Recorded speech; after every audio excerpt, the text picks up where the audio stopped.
자, 여러분들 반갑습니다. 이번 이야기는 시청자 화분님께서 찾아오셨습니다. 오늘 화분님이 준비하신 이야기 바로 만나보도록 할게요.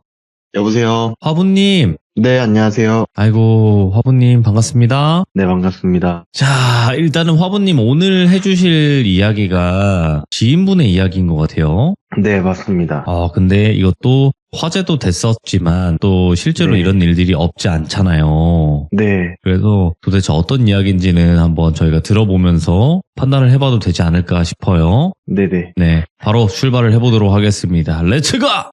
길이십니다. 화분이에요.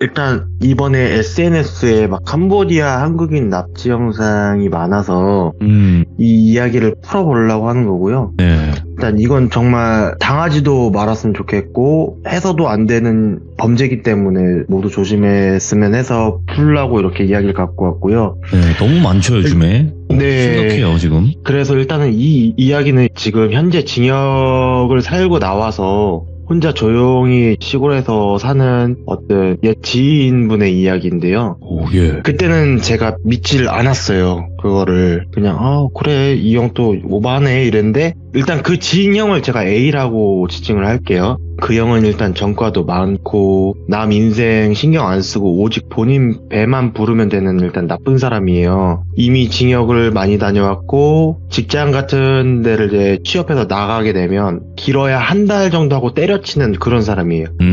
그런데 이제 끼리끼리 논다고 예전에 징역에서 알게 된 징역 동기가 있는데, 이 징역 동기를 B라고 지칭을 하겠습니다. 보이스피싱으로 돈을 많이 벌 수 있다고 해서 그 말에 여권을 만들고 짐을 챙기고 한 2주 정도 있다가 준비를 해서 공항에 들어가서 이제 푸놈펜으로 향했다고 해요. 그래서 이제 비행기를 타고 6시간 정도 비행 후에 푸놈펜 공항에 도착을 하게 되는데, 예. 공항에 도착하니 그 범죄도시 4 보셨나요? 아쉽게도 못 거기- 봤는데, 예.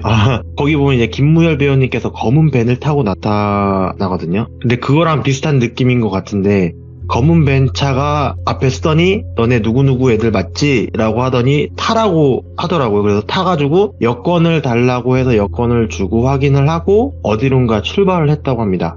근데 한참 가다 보니 처음에는 먹거리도 있고 무슨 사원 같은 건물들도 보이더니 어느 빌딩들이 많은 동네에 도착을 했다고 해요. 그런데 도착한 높은 빌딩으로 들어가서 보안번호를 누르고 올라가니 그 안에는 수많은 컴퓨터와 일하는 한국인, 중국인, 러시아인 등이 엄청 많았대요. 거기에서 이제 중국인 따거들이라고 하는데, 그 따거들을 만났는데 5명의 따거들이 있었대요. 네. 근데 그분들 인상착의는 스포츠 머리를 하고 엄청 친절해 보이기도 하고 실제로 친절했고, 예.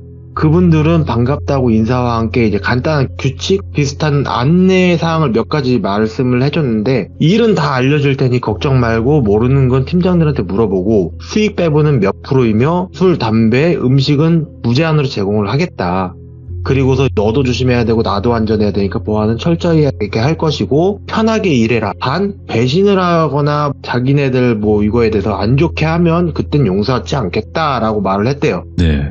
근데 솔직히 이분도 이제 징역 짬이 있으니까 콧방귀를 뀌었다고 해요. 같이 간 B는 이제 그 형보다 나이가 더 많은데, 일단은 뭐 동료도 아닌데 무슨 배신 이러고 그냥 중국 따거들이 운영하는 보이스피싱 사무실에서 하루에 12시간씩 사기를 치면서 돈을 벌고 있는데, 예. 돈도 너무 잘 벌리고, 또 그 건물이 한 층에는 그 보이스피싱 사무실인데 그 건물 밑에 층 내려가면 다 카지노고 또 밑에 집엔 술집이고 식당이고 이렇게 돼서 그냥 출근하면 그 안에서 다 해결이 되는 거예요. 그리고 숙소도 엄청 으리으리한 곳에서 지내면서 이 형은 와, 돈 진짜 벌기 쉽다. 일주일도 안 됐는데 벌써 3천 정도 매출을 찍었대요. 본인 혼자가. 예. 재능이라고 생각을 해서 의식주도 나쁘지 않고 해가지고, 그리고 한국 술도 팔고 한국 안주 파는 데도 있고 또 이제 한국 노래방도 있고 또 이런데 돈만 있으면 기빈 대접을 받는데요, 거의. 예. 그래서 기빈 대접을 받고 즐길 수 있어서 너무 좋아서 눌러 앉고 싶다는 생각이 자동으로 들었는데, 그곳의 대표격인 중국 따거 형들이 너무 친해져서 본인들도 이제 그 형들을 보면 따거 이러면서 좀 살갑게 대했대요. 좀 친근하게. 근데 그렇게 시간이 좀 지나고서 한국 비자를 갱신을 해야 될 때가 있잖아요. 그때는 중국 따거들이 너네 한국에 갔다가 언제 다시 들어와라고 시킨대요. 그래서 A와 B는 같이 귀국을 해서 돈도 집에 붙일 사람 붙이고 사치 좀 하고 밀린 집세, 전기수도 해결하고 다음 일정에 맞춰서 다시 들어가게 돼요. 이제 캄보디아로. 그런데 중국 따거들이 너무 잘해주니까 선물도 몇 개 사서 갔대요. 예.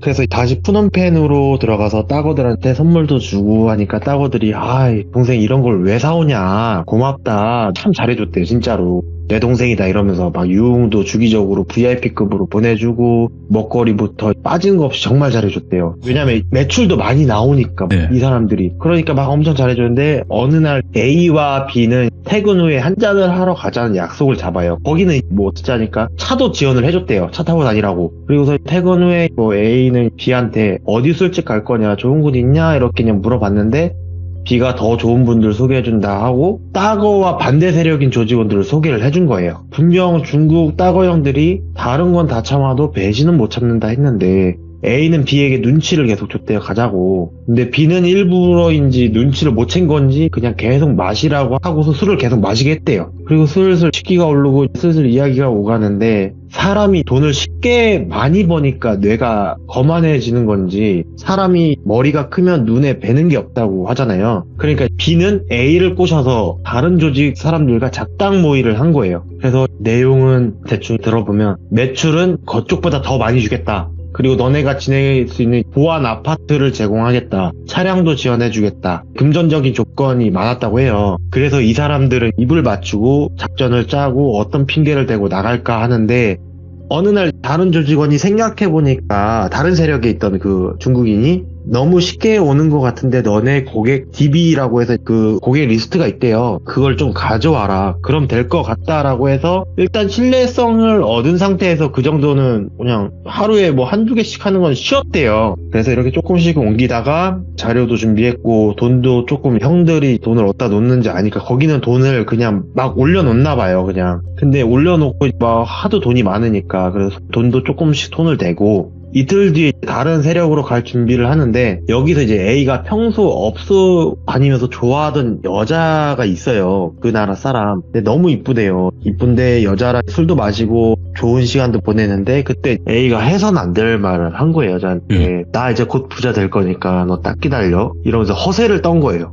그러면서 막 썰도 풀고 막 멍청한 짓을 하고 마는데 그리고 계획 당일날 A와 B는 만나기로 했던 약속 장소에 도착을 했고 다른 세력 중국인들을 기다리고 있는데 참고로 캄보디아는 돈이면 모든 게 다 해결되는 나라예요. 해당 사무실도 캄보디아 경찰서 바로 옆에 있는 건물이라고 들었고요. 군인들이 그 건물을 지켜준대요. 그리고서 한국에서 경찰이 영장을 갖고 와도 못 들어간대요. 그런 사무실인데 경찰서장도 여기는 절대 못 건드린대요. 캄보디아 경찰서장도. 무튼 일단 기다리고 있는데 다른 세력 조직원이 인사를 하면서 골목에서 들어오는데 갑자기 검은 밴이 오더니 탕탕 하고 소리가 났대요. 총성과 함께 중국 따거들이 방탄조끼를 입고 내려와서 다른 조직원들과 싸움이 났대요. 와, 예. 그런데 저희가 상상하는 것처럼 막 칼이나 몽둥이로 치는 게 아니라 방탄조끼 권총을 들고 와서 죽였대요. 실제로 죽였대요. 그런데 반대 세력도 총이 있어서 맞대응을 하게 되는데 결국 중국 형님들이 이기게 됐대요. 근데 A와 B는 벌벌 떨고 숨죽이고 있는데 따거들이 웃으면서 차에 타라고 했대요. 그래서 거기는 다른 나라니까 도망도 못 치니까 타야 될 거 아니에요. 일단은 차에 타서 어디론가 이동하는데 이동하는 내내 말도 없고 따거들은 그냥 담배만 태웠고 막 밖에만 보고 있는데 도착하고 나니까 어느 창고 딸린 주택이래요. 예. 근데 옆에 있는 다른 골목들에 있는 다른 주택들을 보면 불은 다 꺼져 있고 대문들은 나무 판자로 다 가려져 있대요. 예. 옆에 있는 다른 건물들은. 그런데 딱 그 주택에 들어갔는데 소파에 앉으라고 말을 하더니 왜 그랬어? 이렇게 말을 했대요. 그러니까 B는 따고 뭘 왜 그래? 우린 잘 모르는 일이야. 만나자 해서 누군지도 모르고 일단 만났어. 라고 변명을 한 거예요. 예. 죄송하다고 해도 될 판에. 근데 하고 그 말이 끝나자마자 소파 밑에서 두들겨 맞았대요. 따거 중 한 명은 A를 가리키면서 너 저번에 이사벨라 만났지? 그러니까 이사벨라는 A가 좋아하는 그 술집 여성. 여자. 네, 이사벨라 언니가 내 애인인데 몰랐구나 하며 순간 A는 벙쪘대요. 이사벨라가 언니한테 말을 해서 언니는 중국 따거한테 이 사실을 말해준 거고 중국 따거들은 계속 기다려주고 있었던 거예요. 그래서 A랑 B는 끌어안혀지고 중국 형님들한테 죄송하다고 따왔다고 하면서 막 빌었대요. 진짜 막 미친 듯이 빌었대요. 근데 여기서 짚고 넘어가야 될 게 중국 형님들 중에서 1번부터 5번까지 형님들이 있다고 하는데 일단 1번은 가장 키가 작은데 가장 무섭대요. 아, 예. 근데 2번은 머리가 엄청 좋대요. 그리고 3번은 생각도 없고 그냥 1번이 시키면 죽이기까지 하는 그런 덩치 좋은 사람이고 4번은 3번이랑 같은 사람이에요. 똑같이 도와준 사람이고 5번은 캄보디아 윗분들과 연결이 되는 인맥을 자랑하는 사람이라고 하고 그런데 막 빌고 미안하다고 하는데 1번 형이 씩 웃으면서 너희들은 안 돼. 한국 애들은 꼭 쳐맞아야 돼. 좋게 해주면 말을 못 알아먹더라고 하면서 3번 따고한테 고개를 끄덕이더니 3번이 전기 충격기가 달린 그 경광봉인가 그 3단봉 있잖아요. 쭉 피는 거. 근데 그게 전기 충격기가 된대요. 그거를 피고 A랑 B를 막 발로 밟으면서 전기로 지지고 막 그랬대요. 사정없이 팼대요. 진짜 얼마나 팼냐면 옆에서 A가 B가 맞는데 B 갈비뼈 부러지는 소리가 의득 소리가 났을 정도래요. 그렇게 각자 폰을 뺏어서 B번을 풀게 하고 다 확인을 했대요. 유출한 게 있나. 그런데 A는 다행히도 일하는 동안 한국이랑 연락한 게 없었고 다른 세력과 연락을 B가 다 한 거고 A는 그래서 넘어갔대요. 근데 B는 여자친구가 있는데 그 여자친구한테 별의별 소리를 다 했다는 거예요. 일단 귀종님들한테 말씀드리는 게 여기서부터 조금 혐오스럽고 끔찍할 수가 있어요. 좀 돌려서 이야기해 네. 주시긴 하겠지만. 네. 그래서 신명나게 패고 팬티만 입혀서 무릎 꿇고 앉아 있었대요. 그리고 자기네들끼리 중국말로 막 샬라샬라 하더니 야 B 너는 못했어. 지읒됐어. 넌 너만으로 안 끝날 거야. 네 여자친구한테 너인 척하고 여기로 부를 거야. 잘 봐. 하더니 여자친구가 답장으로 말했겠죠. 너 어디 뭐 나랑 놀래? 막 이렇게 오빠 있는데 와볼래? 이러니까 여자친구가 와 정말? 나 여권 있으니까 준비해서 내가 내일 바로 갈게. 이런 식으로 연락이 왔대요. 그래서 이제 B는 따거한테 따거 제발 한 번만 죄송하다고 뭐든지 다 하겠다고 제발 그러지 마세요 하니까 따거는 너 당연히 뭐든지 다 해야지 너네는 앞으로 여기서 평생 돈 벌어야 될 거야 어디 못 가 하고 옆에서 다른 중국인들은 담배 피고 밥 먹고 하는데 두 사람은 계속 울면서 잠도 못 자고 그냥 계속 팬티바람으로 무릎 꿇고 있었대요. 그런데 다음날 B의 여자친구가 비행기를 탄다는 말을 전해 듣게 되고 6시간 남은 거잖아요. 오려면 B는 이제 사색이 되고 따거 정말 죄송하다고 진짜 죄송합니다. 제가 다시는 이런 일 없을 거고 제가 10억 벌 때까지 열심히 일하겠습니다. 막 빌고 맞으면서도 바지 붙잡고 울었다고 하는데 그렇게 해서 시간이 지났는데 결국 여자친구는 공항에 도착을 해요. 그리고서 중국 따거들은 B의 부하 직원인 척하고 형수님 안녕하세요 하고서 막 B의 칭찬을 하면서 차에 태워서 그 A, B가 꿇어 앉혀져 있는 장소로 데리고 왔대요. 그래서 여자친구가 보는 앞에서 A, B를 무참히 을 하고 또 A랑 B가 보는 앞에서 중국 따거들이 집단으로 행을 하고 모진 수모와 능욕을 줬다고 하더라고요. 그래서 결국 여자친구는 지쳐서 쓰러지고 결국 돌아가셨다고는 했어요, 저한테는. 그래서 캄보디아 현지인들한테 돈을 줘서 뭐 내서 버려라라고 해서 뭐 버렸다고는 하더라고요. 그렇게 해서. 근데 자세히는 저도 몰라요. 왜냐면 이거를 뭐 한국에서 수사를 할 수 있는지 없는지도 저는 솔직히 몰라요. 그냥 듣는 대로 말씀을 드리는데 일단 거기 부분은 자세히는 말을 안 해줬어요. 너무 충격적이니까. 네, 그리고서 1년이 지나고 이제 A랑 B는 일을 하는데 B가 또 한 번 맛이 가가지고 도주를 하다가 걸려요. 그래서 중국 따거들이 한쪽 다리를 쓸 수 없게 만들었다고 해요. 그리고 A는 조용히 자기 자신은 이제 없구나 나는 이제 없는 거구나 하고 사기치면서 돈도 조금씩 받고 사는데 중국인 형들을 깨우러 2번 그 아까 머리가 좋다는 따거 있잖아요.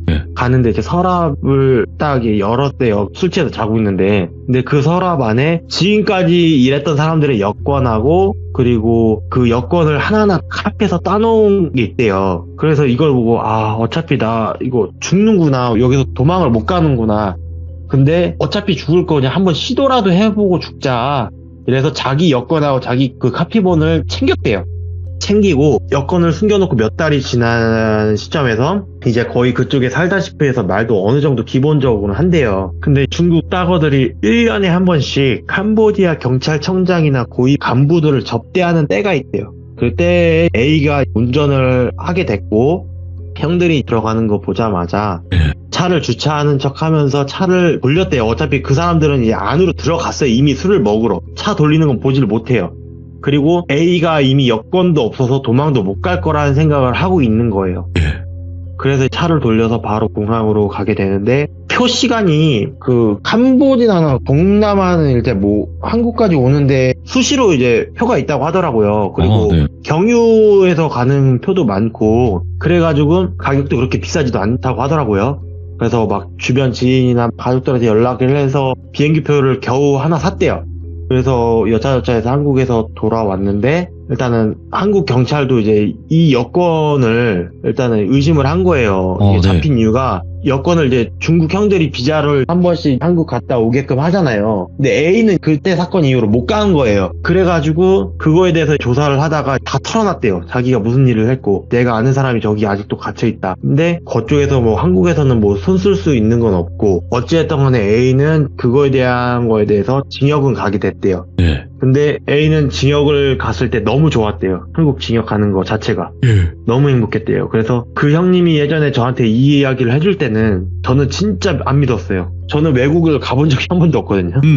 비행기를 타는 것도 무서워하기도 하고 외국이 어떤 건지 잘 모르는데, 이런 이야기를 들으니까 그냥 무시를 했어요, 저는. 네. 근데 이번에 SNS에 캄보디아 한국인 납치 영상 글이나 이런 거 보고 그냥 이야기를 풀어본 거예요. 아, 근데 이것도, 네. 그니까, 네. 뭐라 해야 될까. 더 참혹했을 거예요, 아마. 네. 근데, 그나마 좀 순화하신 게 이 정도니까, 화부님께서. 그것도 있고, 그 형님이 얘기를 이런 식으로밖에 안 해줘가지고 더 길게는 안 해주더라고요. 아직도 그 디테일하게 들어가면 자기 죄가 좀 더 커질까봐 그런 것도 있을 것 같아요.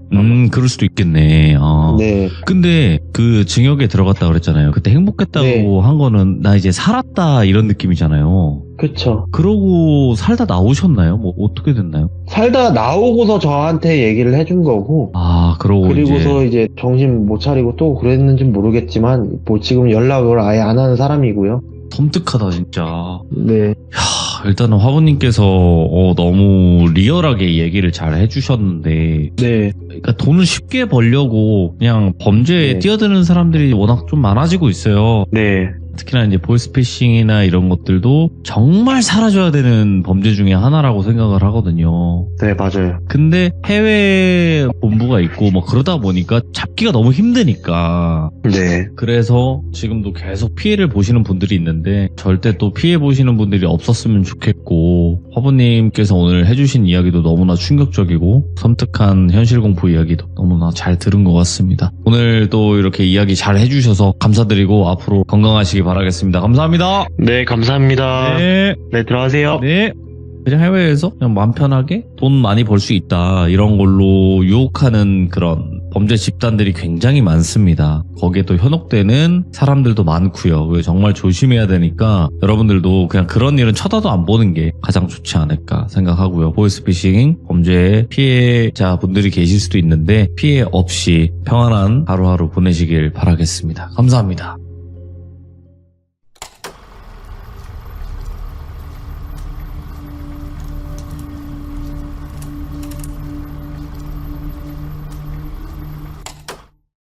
자, 이번 이야기 화보님께서 찾아와 주셨습니다. 저번에 캄보디아 납치 사건 이야기를 들려주셨던 분인데 요즘 뭐 그냥 난리가 났죠? 캄보디아 이야기가. 근데 사실상 캄보디아 이야기 제보 같은 경우는 한참 전에 저희 시들모에도 온 적이 있었어요. 그래서 그게 이제야 좀 매스컴에 노출되고 하는 거지, 저 한 몇 달 전 아니면 뭐 1년 전 이렇게도 있었습니다. 근데 오늘 해주실 이야기는 어떤 이야기일지 바로 만나보도록 할게요. 네, 여보세요. 화부님, 네, 안녕하세요. 화부님께서 오늘 해주실 이야기 분명히 있을 겁니다. 저번에는 아주 또 섬뜩한 캄보디아 이야기를 해주셨고 오늘 해주실 이야기는 어떤 이야기가 될까요? 일단 이걸 주제를 뭐 어떻게 말해야 될지 모르는데, 집안에 사대가 안 맞으면 일어나는 일? 집안 그런 사대. 일, 네. 알겠습니다. 그럼 도대체 어떤 이야기일지는 바로 출발을 해보도록 하겠습니다. 렛츠고! 길이십니다. 화분이에요.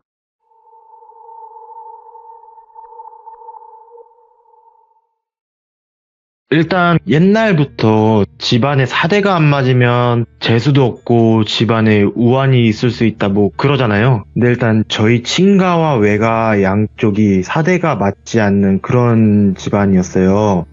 일단 시작 전에 간단히 저희 집안 설명을 해드리면 저희는 외가가 기독교예요, 다. 그리고 외할머니, 외할머니는 모두 목사님이셨고 오. 그리고 집안 자체가 이제 기독교라서 어머니네는 1남 3녀에 어머니는 둘째 장녀로 있었는데 위로 오빠 아래 여동생 2명 이렇게고 친가는 유교랑 불교였는데 2남 3녀로 아버지는 막내셨어요. 그런데 때는 저희 부모님이 결혼을 하시고서 난 일인데 저희 부모님은 일단 결혼 전에 종교 문제에서 양측이 조금 못마땅한 게 많았대요. 근데 이유는 저희 친가에서 미신이지만 두 집안의 인연을 맺기 전에 그 시절에는 주위에 찾아가서 물어보고 이러잖아요. 근데 인연을 맺으면 화를 입는다는 말을 할머니께서 듣고 오신 거예요. 그래서 극구 반대를 하시는데 저희 친할아버지께서는 지금은 돌아가셨지만 마을에서도 알아주시는 신사고 지나가다 보면 엄청 칭찬을 많이 해요.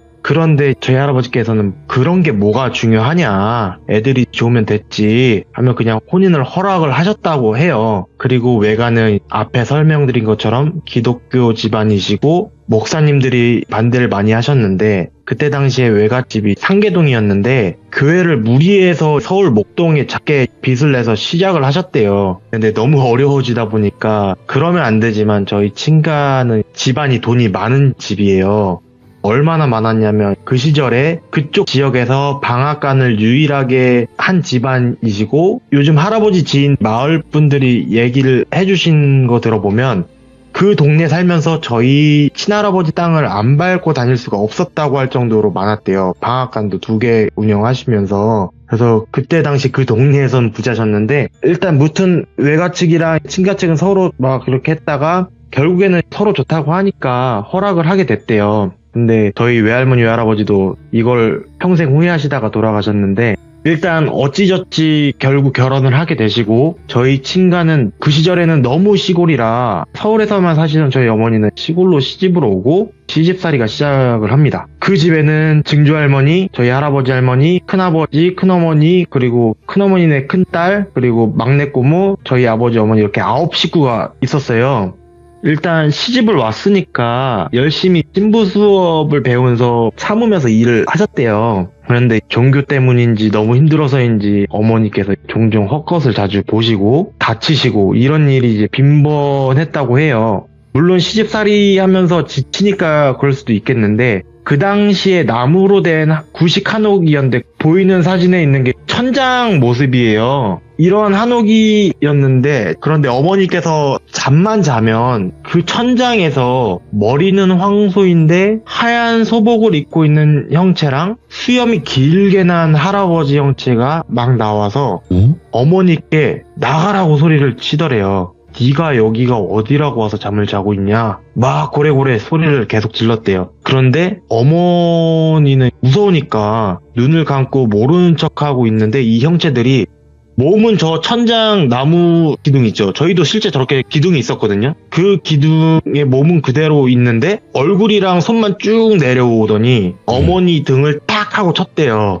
귀신한테 맞아보신 분이 계신지는 모르겠는데 어머니 말씀이 귀신한테 맞으면 사람이 때리는 것보다 몇 배는 아프대요. 그래서 그렇게 해서 맨날 맞으면서 소리를 지르면서 잠을 깨시는 일이 빈번했대요. 너무 무섭고 저 어떻게 했는데 하루는 이제 그렇게 해서 또 잠을 깼는데 한옥이니까 한옥에서 사셨던 분들은 아시겠지만 안채가 또 있고 안채에서 이제 저희가 대청마루로 가기 전에 밤에는 그 미닫이 문으로 해서 이렇게 닫아놔요. 바람이 못 들어오게. 근데 그 문을 자다가 깨서 봤는데 막 밖을 나가고 싶더래요. 어떤 날에는. 그런데 이 밤에 나가면 더 무서울 것 같아서 그냥 눈을 질끈 감고 하나님 저것들 좀 안 보이게 해주세요 이러면서 그날 밤을 또 무사히 넘겼다고는 해요. 그런데 다음날 또 이제 아궁이에서 밥을 하고 짐승밥을 주고 밥도 차리고 너무 힘들게 일을 하다가 하루가 다 가는데 대문을 걸어 잠그려고 대문으로 가셨어요, 어머니가. 근데 그 문을 닫다 보면 문 틈 사이가 보일 거 아니에요. 근데 멀리에서 흰 색깔의 뭔가 보이더래요, 멀리서.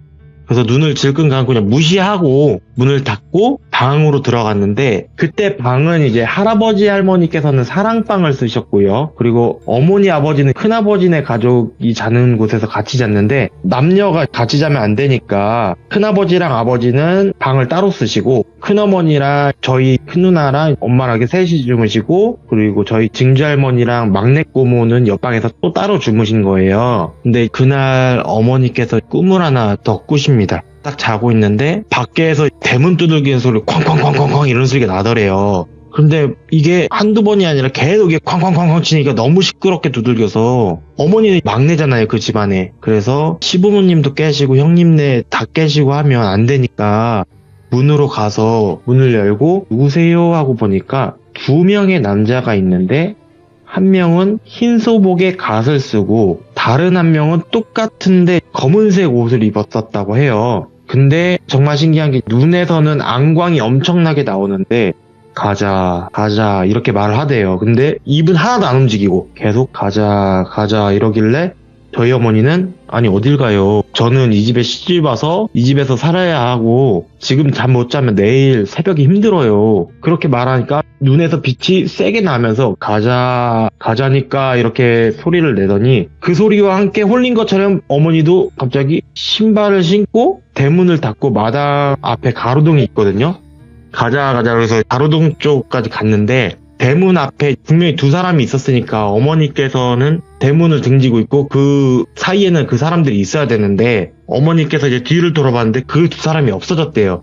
그래서 이상하다 하고 가로등 쪽으로 가니 어느 순간 그쪽에 그 2사람이 가 있더랍니다. 그래서 2사람이 있어서 어머니는 와 어떻게 이렇게 빨리 오셨어요? 하면서 그 사람들을 따라가는데, 어머니가 걸어가면서 신발을 보니까 모르고 한쪽을 시누이 거를 신고 온 거예요. 그래서 어머니께서 그 사람들한테 저기 죄송한데 저 집에 가서 신발만 빨리 갈아 신고 가도 될까요? 빨리 갈아 신고 올게요 했더니 그 둘이 다녀오라고 했대요. 그래서 저희 어머니는 그대로 집에 가서 신발을 갈아 신으려고 했는데, 아니 내가 지금 졸린데 왜 가? 짜증나네. 그냥 자야지 하고 그냥 주무셨대요. 어허. 그런데 문을 막 부술 것처럼 쾅쾅쾅쾅쾅쾅 하고 나와 이러면서 계속 한참을 두들기더래요. 그런데 어머니는 눈 딱 감고 기도하면서 잠을 그냥 주무셨는데, 그날 어찌됐었든 일단 또 그날도 하루가 간 거예요. 무사히 일어나서 이 이야기를 할머니랑 가족들한테 얘기를 했대요. 근데 큰아버지 때 가족들은 그때 안 계셨대요. 근데 이렇게 해서 얘기를 하니까 한마디로 저희 할머니, 고모 이렇게 깔깔깔깔깔 웃었대요. 그 얘기를 해주니까 웃으면서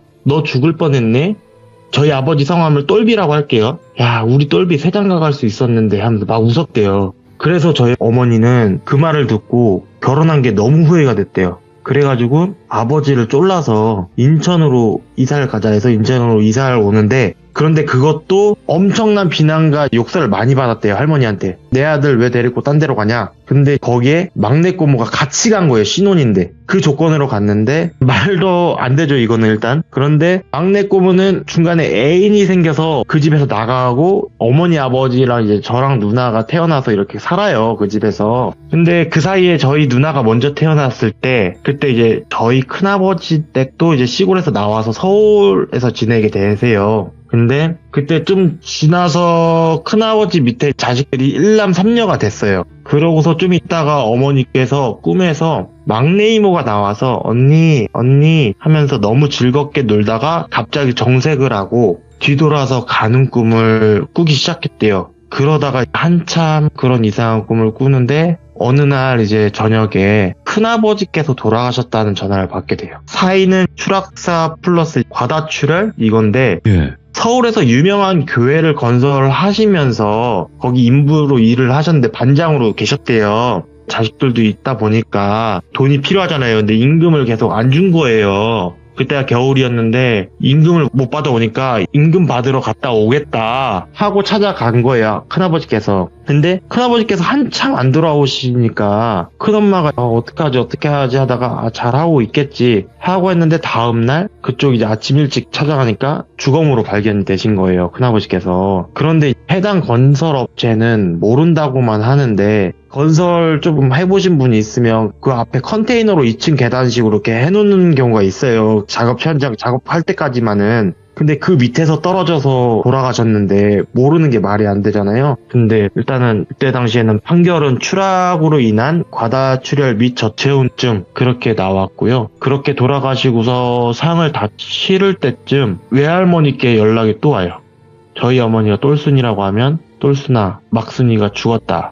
막내 이모가 돌아가신 거예요. 일주일 안에. 그래서 어머니는 그때 그 소리를 듣고 기절을 하셨대요. 근데 일주일 간격으로 일단은 친가에서 한 분, 외가에서 한 분, 두 분이 돌아가신 거잖아요. 근데 막내 이모는 사인이 진짜 이상한 게 일단은 사인은 심장마비로 나왔는데 그날 친구들이랑 놀이공원을 간다고 하고 놀고 왔대요. 오고서 얘기하다가 밥 먹고 하고 방문을 잠그고 다음날 교회 쪽에 사람들이다 보니까 또 새벽기도 이런 것도 많이 해요. 근데 얘가 피곤해서 새벽기도 안 나오나 보다 하고 말았는데 점심도 안 먹으러 나오고 하니까 문을 계속 두들긴 거예요. 근데 이상하잖아요. 가족들은 안 나오니까. 그래서 문을 강제로 열고 들어갔는데 저희 막내 이모가 이쁘게 화장을 하고 엄청 이쁜 옷을 입고 그리고 얌전히 누워서 돌아가셨는데 그때 당시 주변에 카메라가 있어서 카메라를 나중에 인회를 해보니까 자기의 이쁜 모습을 다 찍으셨대요. 옛날에 이런 말이 제가 들은 게 있어요. 자기가 죽을 때는 죽을 때를 안다고. 그래가지고 그렇게 하는 경우가 있다고는 하는데 실제로 그렇게 된 거예요. 그래가지고 양쪽 다 이제는 저희 친할머니께서 말씀하신 것처럼 미신이었던 이야기들이 실제가 되는 거잖아요. 그래서 무섭고 후회가 많이 되는데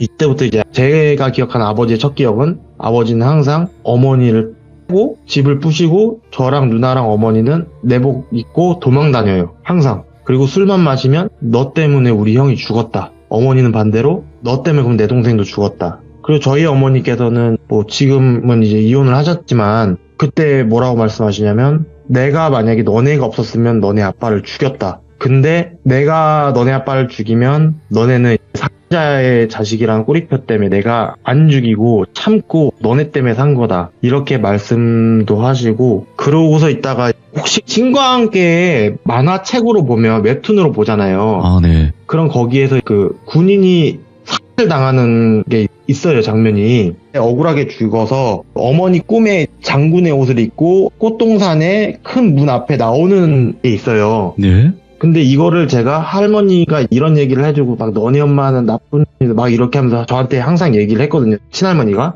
근데 제가 그러면 큰아빠는 할머니는 안 보고 싶냐? 라고 하니까 큰아빠가 돌아가시고서 얼마 안 있다가 꿈에 나왔대요. 그게 뭐냐면 할머니가 꿈을 꿨는데 엄청 막 들판에 꽃도 엄청 이쁜 꽃들이 있는데 예. 큰 문이 있더래요. 그래서 그 큰 문 앞에 딱 서서 보는데 갑자기 문이 열리더니 저희 큰아버지가 막 장군 옷을 입고 나와서 엄마 나 가야 돼요 하고서 말을 하는데 할머니가 가지 말라고 했대요. 근데 소름 돋는 게 저희 할머니가 33년생이셨는데 웹툰을 보진 않을 거 아니에요. 그래가지고 뭐 그런 것 스토리 보면 일단은 저희 집 자체가 맞지 않는 것 같고 저희 어머니를 많이 괴롭혔던 그 막내 고모는 결국에 안 좋게 돼서 결국엔 지금 스님이 되셨고요. 그렇게 해가지고 저희 어머니께서 실제로 겪은 일이고 저희 집이 어렸을 때부터 이혼하면서 겪었던 그런 이야기를 무섭진 않지만 그래도 갖고 와봤습니다. 그래서 아까 말씀하신 게 이제 사대가 안 맞아서 생기는 네. 일이라고 하셨구나. 네네. 아이고,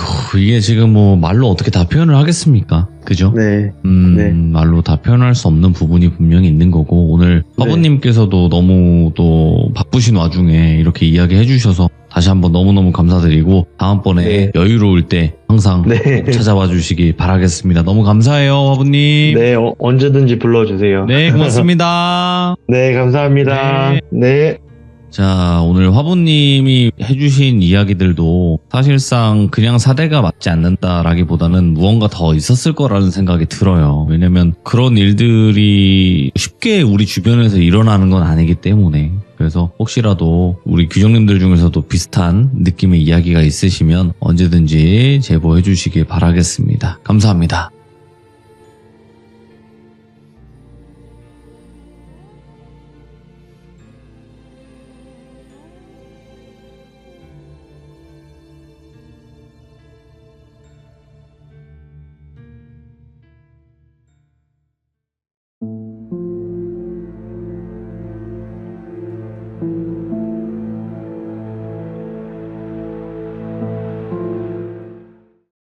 자, 이번 이야기는 시청자 윤우인 아빠님께서 또 만신할머니 이야기를 들려주실 겁니다. 만신할머니 이야기 등장할 곳은 바로 한옥으로 된 집이 등장을 하게 될 것 같은데 어떤 또 이야기일지 같이 한번 들어보도록 하겠습니다. 여보세요? 안녕하세요. 네, 안녕하세요. 아이고, 반갑습니다, 아빠님. 네, 반갑습니다. 네. 오늘 배경 잘 뽑혔다고 또 이렇게 말씀해 주셨네요. 네, 잘 뽑히는 것 같습니다. 비슷한가요? 실제로 이런 느낌으로? 저는 모르죠. 그냥 얘기만 들은 건데. 그래도 알 수가 없죠. 상상하셨을 때. 그냥 고택이라고 하셨으니까 저거보다는 아하. 좀 더 컸을 것 같긴 해요, 집이. 그래도 네. 뭐 이런 느낌이지 않았을까? 또 이렇게 참고해 주시면 좋을 네. 것 같고, 오늘 해 주실 이야기가 한옥으로 된 고택이라고 말씀해 주셨는데, 어떤 이야기일까요? 한옥 고택에서 일어난 일인데 좀 찝찝한 일입니다. 할머니도 예. 해결을 못 하셨다고 그러셨어요. 아, 끝까지. 해결을 못한 네. 집. 네, 못 알겠습니다. 잡아냈어요. 못 잡아냈어요. 오. 쫓아가셨는데 이미 예. 늦은 상황. 이런 경우도 있죠. 이었답니다. 알겠습니다. 그러면 바로 한번 들어보도록 할게요. 렛츠 가! 길이십니다. 렛츠 기 잇!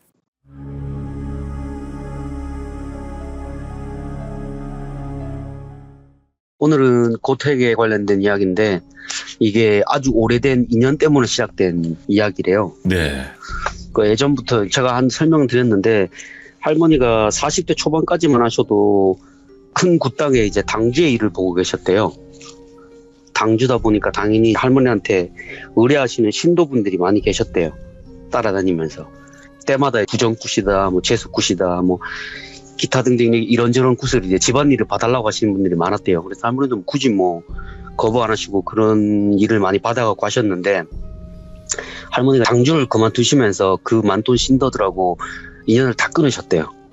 그러니까 내가 누군가를 위해서 일을 한다면은 특정하게 내 곁에서 연을 맺은 사람이 아니라 그저 내가 그냥 사는 동안에 내 눈앞에 있는 사람, 뭐 그런 어려운 사람들 도와주는 게 내가 해야 되는 일이 그걸로 족하다 생각하시는 것 때문에 그렇게 하셨대요. 그때는.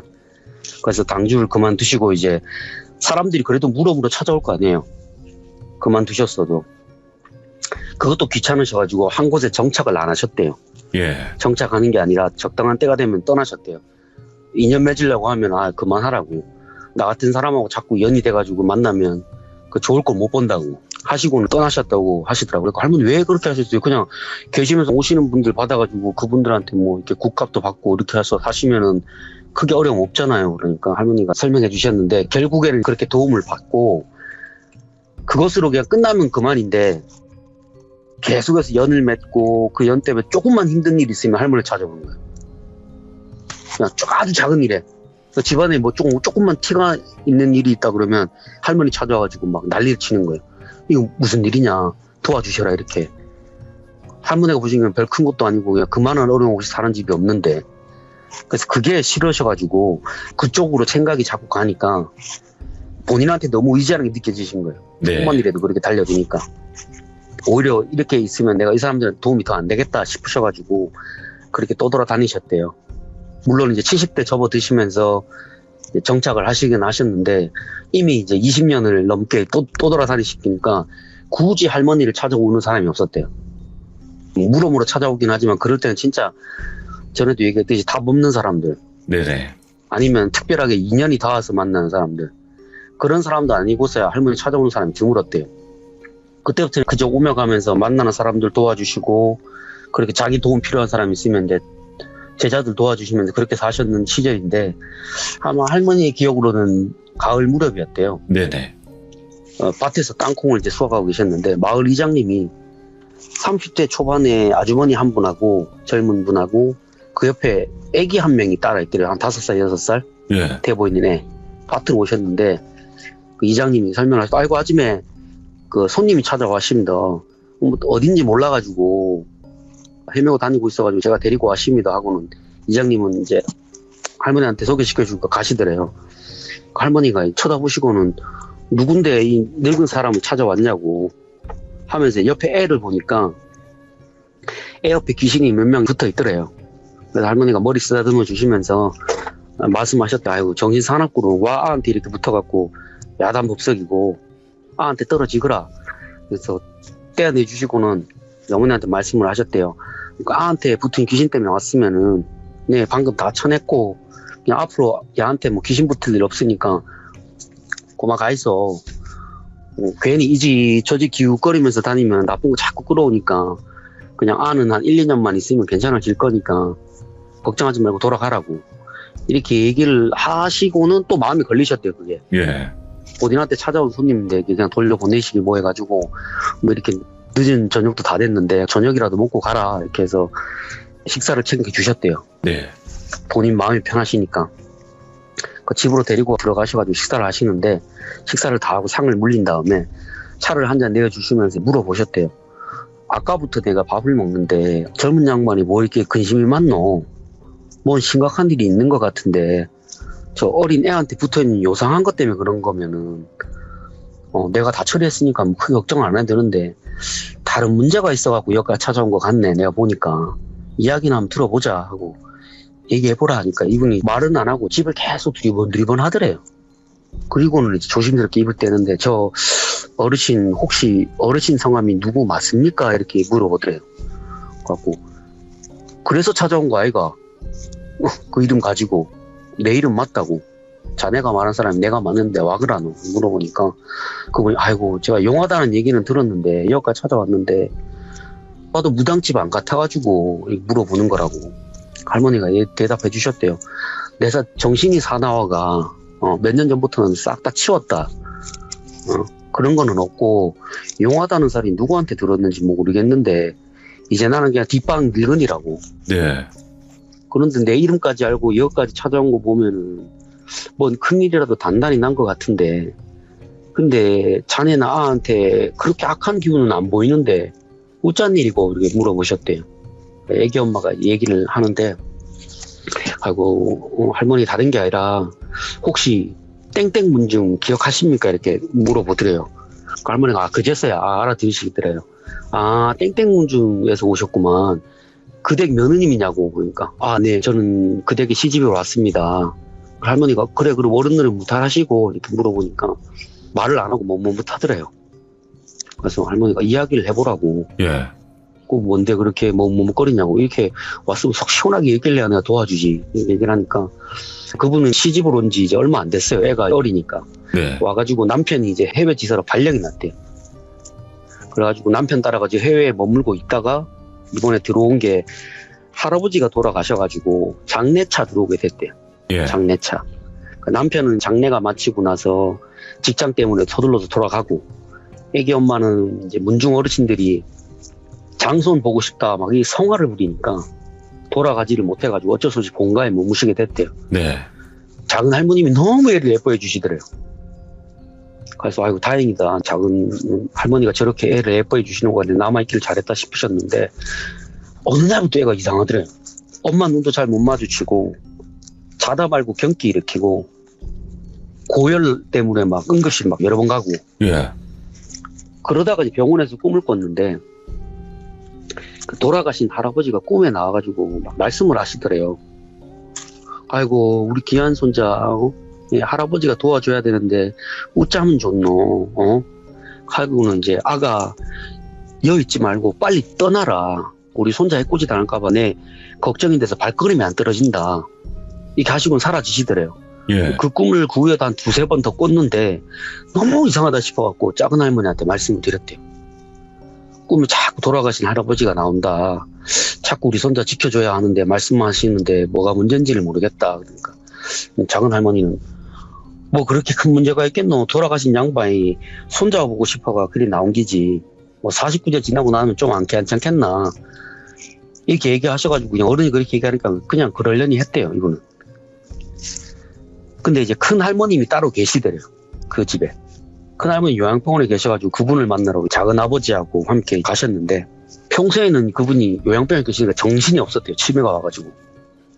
근데 손자를 보시더니 손자를 보고 정신이 잠깐 돌아왔는데 손자를 꼭 안아주시고는 안 놔주더래요. 애를. 그 옆에 있던 작은 아버지가 아이고 어머니 그만하시소. 장선 보니까 기분이 좋으신가 보네요. 이렇게 얘기하고 이제 큰 할머니를 뵙고 본가로 돌아오셨대요. 예. 근데 그날 밤에 더 큰일이 벌어지시는 거예요. 왔는데 작은 할머니가 본가에 찾아와가지고 막 쌩 난리를 치더래요. 아이 미친 게 곱게 죽으면 되지. 뭐 좋은 꼴 보겠다고 정신도 오락가락하는 게 뭐 이런 소리를 막 하더래요. 근데 방에서 듣는데 그게 너무한다 싶은 거예요. 뭐 어느 작은 할머니가 왜 큰 할머니를 욕하는지 몰라가지고 사실 애기 엄마도 결혼 전에 그냥 할머니 두 분이 계신다는 얘기를 들었대요. 할아버지가 네. 소시를 뒀다. 근데 나쁜 분은 아니니까 그냥 모른 척 해줘라 그 말에 그냥 결혼을 했는데 이분도 그냥 대충대충 얘기만 들었는데 뭐 큰 할머니하고 작은 할머니하고 이제 사이가 안 좋은 거는 새카맣게 몰랐대요. 그냥 있다고 얘기만 들었지. 근데 큰 할머니를 보고 온 게 저렇게 난리칠 이유인지 이해를 못 하겠대요, 본인은. 근데 어른들이 일이니까 애써 모른 척을 했대요, 본인은. 그래서 이제 그날 밤에 잠을 자는데 꿈인지 생진지 본인도 모르는데 얼굴에 뭐가 막 기어다니는 느낌이 나더래요. 막 기어다니는 느낌이 나가지고 눈을 떠가지고 옆을 바라보니까 희미한 달빛 사이로 방바닥에 뭐가 막 기어다니더래요. 그래갖고 엄청 놀라고 뭐고 쥐인가 싶어서 방에 불을 탁 켰는데 방불을 탁 켜자마자 손바닥만한 지네가 막 방바닥을 기어다니고 있더래요. 오케이. 그 너무 놀래갖고 지네를 책 같은 걸로 막 두들겨 패가지고 잡았대요. 그거 너무 무섭잖아요. 방에 뭐 지네가 돌아다니니까 처음에는 그냥 오래된 한옥이니까 지네가 나올 수 있다는 생각을 했대요. 그래도 혹시나 자다가 애 물면 큰일 나니까 불 켜고 잠을 안 자려고 애 옆에서 그냥 꼭 애 손을 꼭 붙들고 있는데 자기도 모르게 잠이 들었대요. 예. 자기도 모르게 깜빡 잠이 들었는데 위에서는 뭔가 바닥에 떨어지는 소리가 들려요. 툭툭 하고. 그래서 눈을 이렇게 떴는데 천장에서 뱀이 떨어지 뱀이. 기겁해가지고 비명을 막 질렀대요. 애 안고 바닥으로 뛰쳐나왔대요. 예. 놀래가지고. 천장에서 뱀이 떨어지니까 안 놀래겠어요? 그 시아버지하고 시어머니하고 막 나와가지고 무슨 일이냐고 막 물어봐. 애기 엄마가 방에서 있었던 일을 막 설명했대요. 뭐 자는데 지네가 막 방바닥을 기어다니고 뱀이 천장에서 떨어지더라 이렇게 얘기를 하니까 어르신들이 방에 가서 살펴보니까 나올 리가 없잖아요. 뱀이 왜 떨어져요 천장에서. 아무리 고탱이지만. 그래서 어른들이 아이고 네가 시댁이가지고 신경을 많이 쓰나 보다. 남편도 없고 애만 있고 그러니까 아이고 우리가 신경을 더 써줘야 되는데 미안하다 이렇게 얘기하고 진정을 시키고는. 근데 이분은 도저히 그 방에서 잠을 못 자겠대. 그래서 다른 방으로 가서 자면 안 되냐고 이제 두 분 어른한테 부탁해가지고 빈 방을 이제 따로 옮기셨대요. 그리고 며칠 지난 뒤에 고모님이 오셨대요. 예. 고모님이 왔는데 고모님이 애기 엄마한테 내가 어제 어머니를 보고 왔는데 자네를 보고 싶어 하신다. 뭔가 이야기할 게 있으신 것 같은데 나한테 얘기 안 하시고 작은 어머니 몰래 오라고 하는 거 보니까 예. 뭐 할 얘기가 있나 보다. 그냥 가자. 아시는 말씀이 애를 안고 잠시 고모님하고 바람 쐬러 갔다 올게요 하고 시댁 어른한테 얘기를 하고 고모님하고 고모님 아드님하고 차를 타고 큰할머니 요양병원을 다시 찾아가셨대요. 예. 가시면서 고모님이 얘기를 해주시는 거예요. 이 며칠 밤 전에 뭐 이상한 일이 있었다 안 하더나. 그러니까 예, 제가 그냥 좀 피곤해가지고 헛것 좀 봤습니다. 그러니까 그게 아니다. 내가 봤을 때는 진짜 뭔 일이 있으려고 그런다. 네, 손이 걱정이 돼서 이래 얘기 안 하나. 그러더니 고모님이 갑자기 막 쌍욕을 하더래요. 막 차 안에서. 기어코 이 미친 것들이 사단을 낸다고 일을 쳤다고. 내가 그럴 줄 알았지. 이 몹쓸 것들이. 그래 애기 엄마가 누구한테 그렇게 욕을 하시냐 그러니까 고모님이 설명해 주셨대요. 우리 작은 어머니가 우리 어머니를 너무 싫어했대. 어머니가 그렇게 잘해줬는데 자기가 나이가 젊고 아버지한테 사랑받는다고 어머니를 그렇게 구박을 했대요. 첩주제에. 근데 첩주제에 종부한테 그렇게 막 하대를 하면 문중 어르신들이 가만히 있겠어요. 예. 꼴 사납지. 종부가 뭐 잘못하면은 괜찮은데 어머니가 뭐 모자랄 게 없는데 그런 식으로 행동을 하니까 문중 어르신들이 종부가 그렇게 고생을 하는데 종손을 막 뭐라 한 거예요. 아버지를. 그 고모님한테 아버지한테 뭐라 한 거예요. 야, 이 사람아, 자네가 종부한테 그렇게 하면 쓰나, 아무리 마음이 안 가더라도 노력을 해야지, 자네가 종손으로서 해야 될 책임도 다 있는데 왜 그러시나, 이렇게 하니까, 문중어신이 그러니까 못 어쩌겠어요, 아버지도. 예. 눈도 있고 해가지고 어머니한테 잘했대요. 근데 작은 어머니를 너무 싫어하셨대. 그 꼴이 너무 보기 싫은 거예요. 자기를 좋아하다 갑자기 본처한테 그렇게 신경을 쓰니까. 네. 그래도 이제 종부니까 보는 눈도 있고 해서 어머니는 되게 잘해주셨대요. 그분한테. 얘기 잘 들어보셔야 돼요. 지금 이제 얘기하시는 거는 본처에서 난 아드님하고 따님, 고모가 본처 따님인 거예요. 네네. 그래서 그런가 이제 작은 어머니는 너무 싫어해가지고 지난번에 동생이랑 같이 어머니 보러 갔을 때 같이 보낸 이유가 본처가 다른 말 할까봐 혹시나 다른 소리 할까봐 감시하려고 자기 아들 보낸 거예요. 작은 아들을. 그래가지고 지금 몰래 어머니 보러 가는 거라고. 그 애기 엄마는 그 얘기 듣고 놀랬대요. 집안에 이런 사연이 있는 줄은 깜짝같이 몰랐지. 몰랐다고 말씀드리니까 고모가 더 무서운 이야기를 해주는 뒤에 예. 아버지의 형제부터 그 윗대 어른들까지 시름시름 앓다가 돌아가셨대. 근데 내가 봤을 때 그게 전부 다 그 망할 때문이기라. 그렇게 건강하시던 문중 어르신들이 그렇게 갑자기 시름시름 앓는 게 말이 되나? 말이 안 되지. 한 분 한 분 돌아가시고 그게 전부 그 여자 잘못 들여갖고 집안 일이 댕기라고. 예. 어디서 이상한 무상 데리고 와가지고 구판 버릴 때부터 알았어야 됐는데 집안 어른들도 다 속은기라고. 다행히도 장손들 면은 손을 안 댔대요. 예. 장손들 말고 다른 작은 집 이런 집들은 이제 그 무당말을 믿고 묘를 막 다 파헤쳐가지고 막 이장을 하고 난리를 친 거예요. 묘자리 옮기고 난리도 아니었다고. 근데 희한하게 작은 어머니가 데려온 무당의 구슬한 집은 처음에는 잘 됐는데 몇 년 지나고 나서부터 한 분씩 시름시름하다 돌아가신. 예. 꼭 탈이 났대. 결국에는 어머니가 정신줄을 놓고 요양병원에 들어가시고 나서는 아예 본인이 종부인 것처럼 행동을 했대. 아, 그냥 들어앉아 버렸구나. 네. 그 얘기를 다 듣고 큰어머니를 만나러 갔는데 큰어머니가 손자를 물끄러미 바라보시다가 눈물을 글썽이시더니 다 내 탓이다 내 탓이야. 내가 그 사람을 잘 대해줬어야 됐는데 나도 그때는 남편이 밖으로 겉도는 게 그 사람 때문이라 생각해가지고 그렇게 매몰차게 대했대요. 그러니까 앞에서는 그분도 잘해주는 척했지만 속마음은 달라가지고 매몰차게 대했던 거예요. 남들 안 보는 눈에서는. 그 사람이 그래서 그런 마음이 생긴 거 아니겠나 싶다고. 그래도 남의 자식도 아니고 그래도 죽은 영감의 손자인데 그럴 것까지 하는 나는 모르겠다 하시고는 이제 할머니 맨날 성함하고 연락처를 지어주셨대요. 살았던 주소를 지어주시면서 이분을 찾아가 가보라고. 이보살님 예. 꼭 찾아야 된다고. 손도 귀한 이 집안에 장손이 아프면 되겠나. 이보살 한번 찾아가 보라고. 옛날에 우리 집 봐주던 사람인데 지금은 살아있는지 죽어있는지도 모른다. 근데 그 소리를 듣고 고모가 난리를 친 거예요. 예. 엄마 우리 집안이 왜 이렇게 되는지 모르나. 무당한테 쏘가갖고 다 이렇게 박살이 남긴데 또 무당을 찾아가라 하면 되나. 막 뜯어 말렸대. 예. 말려 치니까 어머니가 만류를 하시더래요. 이보살은 다르다고.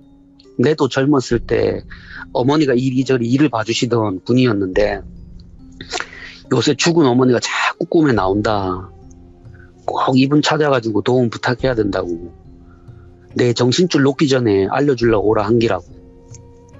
내 조만간 잘못될지도 모르겠다 이렇게 얘기하시더래요. 예. 찾기는 어렵겠지만 꼭 찾으라고. 우리 귀한 손주 찾으려면 꼭 찾아야 되는데 이게 신신당부를 하더래요. 그렇게 해서 할머니를 찾아온 거래요. 그분이 예. 그 연락처 하나 손에 쥐고 물어가지고. 그 할머니가 그 얘기를 듣고 이제 당장 요양병으로 가자고. 큰 할머니 계신 요양병으로 하셔가지고 이제 큰 할머니를 할머니가 보시자마자 아이고 그분이 막 애기처럼 막 우시면서 막 아이고 저 할머니 무섭다고 막 나가라고 막 울면서 이렇게 얘기하더래요. 할머니가 그분을 침상에 딱 앉으시고는 무서우면 가면 되지. 뭐 한다고 이분한테 붙어갖고 머리 해꾸질을 하노? 얘기를 하셨대요.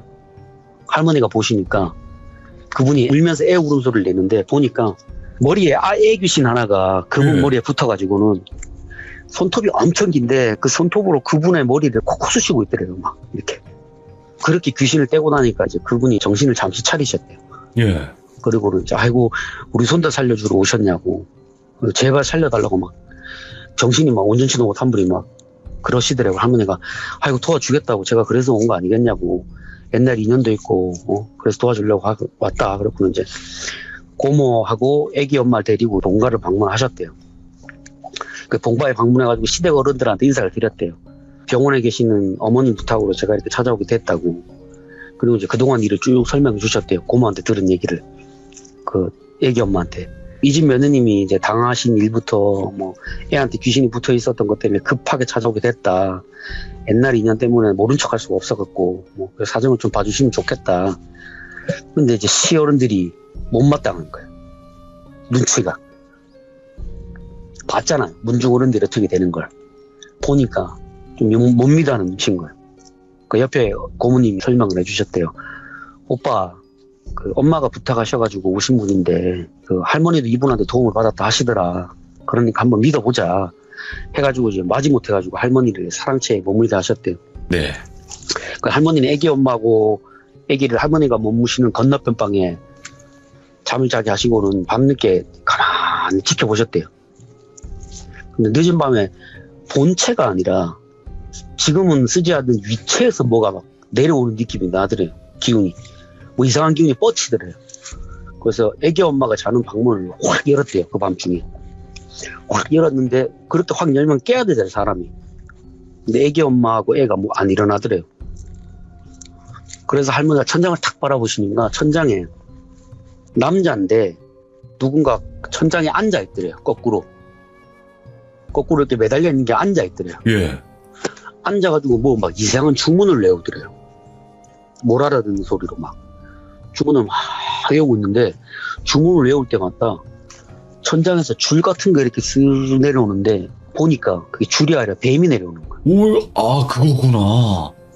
주문을 외울 때마다 뭐 할 때마다 뱀이 스르르 내려오는데 그 천장에서 뱀이 스물스물 기어 내려오면서 애기 엄마가 자고 있는 머리맡으로 이렇게 기어 내려오는 거 보시고는 호통을 치셨대요. 예.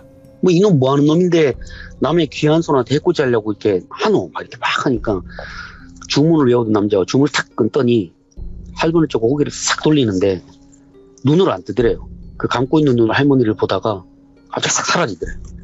그러고 나서는 애기 엄마가 갑자기 밤에서 깬 거예요. 예. 무슨 영문인지 몰라고 두리번두리번거리고 이제 그 밤중에 할머니가 소리를 질렀으니까 가족들이 다 뛰쳐나온 거예요. 고모고 뭐고 다 뛰쳐나온 거예요. 할머니가 설명해 주셨대요. 이 집에 뭔가 이상한 게 틀어앉아 있다 지금.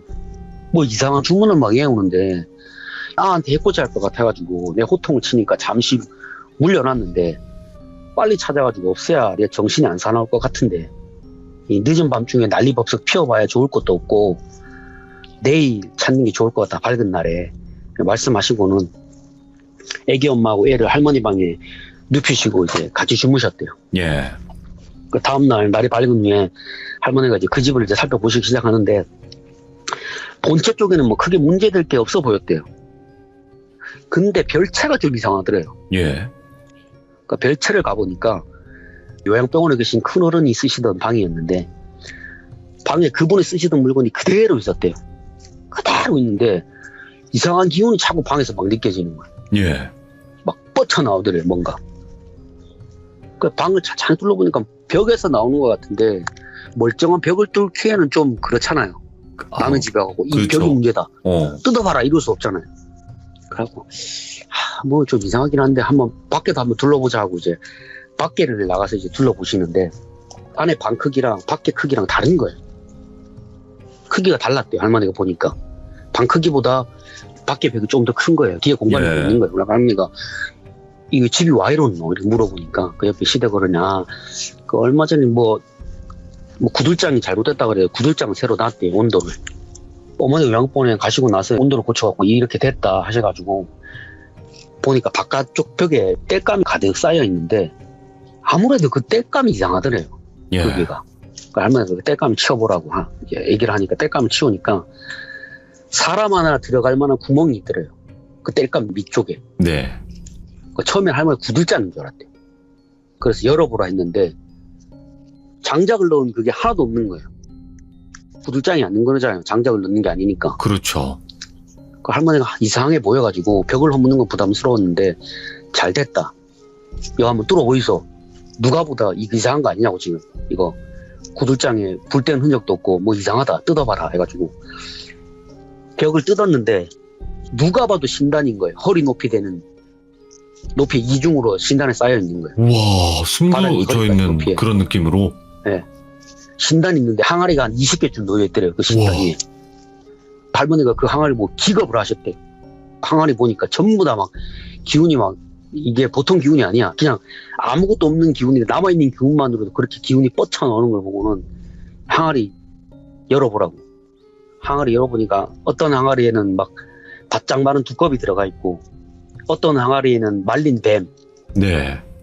들어가 있고 어떤 항아리에는 뭐 형체를 알아볼 수 없는 가루 같은 게 막 들어가 있고 그리고 결정적으로 한 3-4개 되는 항아리에 말라 비틀어진 작은 손가락이 있더래요. 손가락. 예. 썩지도 않고. 느낌이 오시죠? 오네요. 이거 양밥을 친 거예요, 누가. 그러게. 누가 봐도 이건 이 집안에 양밥 친 거라고. 그 참혹한 꼴을 보고 할머니가 아이고 이 집 큰어르신이 하신 말씀이 맞는가 봅니다. 이거 누가 일부러 이 집에다 해코지 하려고 들여놓은 거라고 지금 이거. 근데 이상한 기운만 있지 뭔가 들어있는 것 같지는 않고 어젯밤에 천장에 달라붙어 있던 그놈이 문제지 싶은데 이 집 뒤처에서 기운이 내려온 거 봐서는 한번 찾아봐야겠다 네. 하시고 위체로 올라가셨대. 위체로 올라가셨는데 그 집 어른들 앞서 위체로 올라가니까 제사 때 쓰는 선조도 위패 모신 사당이 있었대요. 네. 그 사당에서도 제일 시조오르는 위패를 모신 곳이 문제를 딱 보이더라 할머니가. 예. 그 집안에서 이제 할머니가 어른들한테 간단하게 제사를 지내셨대요. 아이고 이 집 자손이 해를 당하고 있어서 부득이하게 위패에 손을 대야 되니까 용서해 주십시오. 사정 봐달라고. 근데 당연히 이제 그 집 어른들은 안 된다고 그러는 거예요. 그 어떻게 조상도 위패 함부로 손대냐고. 이렇게 막 하다가 결국에는 고모가 옆에서 막 뜯어 말린 거예요. 오빠 생각해보라고. 집에서 저런 항아리가 나왔는데 지금 그거 따지게 생겼냐고. 예. 빨리 해야 된다. 이렇게 막 뜯어 말기니까 어쩔 수 없이 그분도 그러면 어르신 마음대로 하이소. 근데 잘못되면 어르신이 다 책임지시는 겁니다. 얘기를 한 거예요. 예. 할머니가 네 알겠습니다. 제가 책임지겠습니다 하고는 대청마루 바닥을 팠는데 거기서도 항아리가 나온 거야. 항아리는 이제 크지는 않았는데 항아리를 여니까 사람들이 이제 드러내니까 항아리에서 방울소리가 나더래. 오호.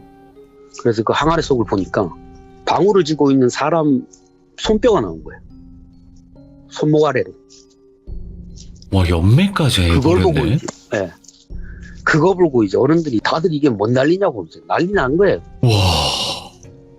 그 손주 위패 모신 사당 그 밑에다가 파묻어 놓은 거니까. 예. 그래서 이제 할머니는 그 방울을 일단 불에다가 다 태우시고는 그 집 조상을 불러보셨는데 아무도 안 오시고 딱 한 분만 오시더래요. 딱 한 분만. 팔이 없는 늙은 할머니 한 분만 오시더래요. 예. 그 누구시냐 물어보니까 본인은 여기 3대 종부래요. 3대 윗대 종부인데 왜 이제야 왔냐고 막 한탄하시더래요. 요망한 게 내 무덤에 손을 대고 내 팔 끊어다가 내 손을 항아리에 넣어 담아가 여기다 던져놓고 내 손으로 내 후손으로 헛고 해코지했다고. 예. 내가 이걸 어떻게 봤냐고 막 한탄하시고 할머니 그래서 누가 그렇게 했느냐 물으니까 그걸 작은 집 아들이 한 거예요. 예. 작은 집 아들이 종부 무덤 파가지고 그 손뼈를 걷어내가지고 그 방으로 거기다 파묻은 거예요. 그리고는 나머지 문중 어르신들 묘 이장하면서 전부 다 뿔뿔이 흩어놓고 손발 다 잘라놔가지고 집안이 이 꼴이 된 거라고. 제발 다 돌려달라고. 그 얘기를 들으고는 할머니가 시댁 어른들한테 얘기를 드렸대요. 아이고 집안 어르신들 묘의장하면서 몰래 이 집 종부 어른 무덤에 손까지 댔다고. 그 뼈를 가지다가 양밥을 쳤네요. 이 집 어른들 기운에 사탁한 기운이 같이 있어갖고 큰일 날 뻔했다고. 작은 어머니는 사람 참 독한 사람이라고. 그래도 다 일가 친척이고 피부치고 다 자기 조상이랑 매 한 가지인데 이렇게 악독하게 일을 저질러 놓고 이 집 기운을 다 이렇게 뿔뿔이 흩어놨다고. 예. 갑시다 그 작은 어머니 댁으로 하고는 그 아버지 앞세워가지고 그 작은 할머니 집을 쳐들어간 거야 할머니가. 오. 근데 집에 아무도 없더래요. 이미 다 도망쳤대요. 집안에 세간살이 그대로 있고 싹 그냥 몸만 빠져나간 거예요. 할머니 이리저리 살펴보시다가 어떤 방문에 딱 서가지고 방문에 기운이 너무 더러워가지고 문을 확 열어 제끼셨는데 예. 그 방이 무당이 사는 방이었던 거예요. 그림이고 뭐고 싹 다 떼가고 신단에 있는 것도 싹 치우고 신단은 딱 세워져 있고 그런데 그 향로에서 막 엄청나게 지독하게 썩은 내가 나더래요. 악취가. 향로에서. 네. 그 무당이 살던 방 같아가지고 그 아버지한테 물으니까 작은 어머니가 잘 하시는 집안일을 봐주는 무당꾼이 작은 어머니 댁에 살았대요, 같이. 예. 그리고는 집안일도 자주 봐줬대요. 나쁜 일 있을 때마다 굿도 부탁하고 제습굿도 하고. 그 할머니 미친 것들 지금 잡아야 된다고. 내 할 게 없어갖고 남의 조상 기운 다 끊어놓고 뭘 어떻게 하려고 이 지경을 만들어 놨냐고. 이거 당장 꿀려놔야 되는데 어디 갔는지 찾아봅시다 하고 찾아봤는데 찾을 수가 없는 거야. 기운도 다 숨긴 거야. 어떻게 빠져나갔는지 모르겠는데, 그러니까 그날 밤 할머니를 보고 도망친 거지. 그날 밤 바로 그냥 도망을 친 거야, 싹 다. 그러나 할머니 결국은 못 찾았대요. 그 무당은 못 찾았는데 그 작은 할머니하고 그 아들 되는 분이 얼마 뒤에 죽은 거야. 예. 연락이 온 거야, 경찰에서. 죽었다고. 어디서 극단적인 선택을 했다. 예. 이 두 분이 혹시 가족이 맞으시냐, 시신 수습하고 확인해 가셔라 그래가지고 확인해 봤더니 극단적인 선택을 하고 두 분 다 돌아가신 거야. 그리고 무당을 못 찾았어요. 그래서 할머니가 이제 대신 천도구스 해주시면서 그 영혼을 불러가지고 물러보셨대요, 아들한테. 네. 니 와 이랬노? 그러니까 그 엄마가 너무 악독한 마음을 품어가지고 그 무당이랑 해서 유산을 가로채려고 그랬대요. 아. 그 집 재산이 많으니까 예. 장손을 해치면 자기들한테 넘어올 거 아니에요. 대가 끊기니까. 네네. 그래서 문중재산을 다 먹으려고 했는데 그 와중에 할머니한테 걸려가지고 끝까지 못한 거예요. 그거 일을. 네네.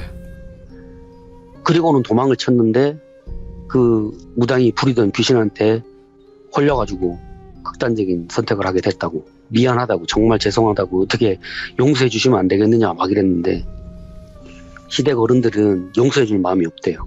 예. 그 꼴을 당했는데 어떻게 용서를 해줘요. 힘들죠. 예. 네. 그 할머니도 어떻게 해서든지 풀어주려고 했는데 그 시댁 어른이 너무 그렇게 반대를 하고 나서니까 할머니도 뭐 인간적인 마음으로 도와주고 싶은 마음도 없고 그래가지고 너희들은 내가 천도를 못 해주겠다. 평생을 이 집 문중에 묶여가지고 평생을 빌면서 살라고. 네. 그리고는 그 팔 하나가 없으시다는 분 있잖아요. 이제 그분 묘 근처에다가 소나무를 하나씩 새로 심으시고 거기다가 묶어주셨대요. 그 어른한테 평생 빌면서 살라고. 네. 평생 빌면서 살라는 게 그 어르신이 평생 때렸겠죠. 옆에다가 묶어놓고 평생을 때리셨을 거라고 그러셨더라고요. 그리고는 그 무당은 찾지도 못하고 끝나셨대요. 그 비슷한 기운이라도 찾아오려고 그 후에도 뭐 이리저리 다니시면서 알아보셨는데 찾을 수가 없었대요. 신명한테 물어봐도 신명도 모르겠다고 말씀하시고 어디 갔는지 모르겠다고. 귀신같이 빠져나갔다고. 그리고는 일을 끝내주셨다고 하시더라고요.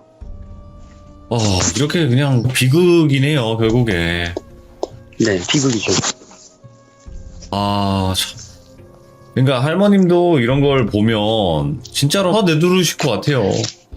아이고, 할머니가 귀신은 오히려 착하대요. 귀신은 오히려. 사람보다. 아이고, 귀신은 아주 착하다고. 사람이 악독한 마음을 품기 시작하면 한도 끝도 없대, 한도 끝도. 맞아요. 예, 악귀보다 더 더 악랄하다. 악하지. 귀신은 그걸 이용해 먹는 거고. 그렇죠. 오늘 아빠님 이야기를 듣고 만신할머니 이야기를 들으면서 또 많은 걸 또 뉘우치는 것 같아요. 아유, 너무 감사드리고 항상 너무 고맙습니다. 아빠님. 네, 감사합니다. 네, 조심히 들어가세요. 네. 이번에 또 양밥이라는 이야기가 나왔는데 혹여나 지금 시청하고 계신 분들 중에서도 양밥을 하신 분이 있을 수도 있다고 저는 생각을 해요. 뭔가 남이 안 되게끔 어떻게 뭔가 양밥을 한다거나 그러셨던 분들도 분명히 계실 것 같은데 오늘 이야기를 들음으로써 다시는 그런 일이 없도록 할 수 있는 그런 계기가 되었으면 좋겠습니다. 시청해주신 모든 분들 항상 양밥 조심하세요. 감사합니다.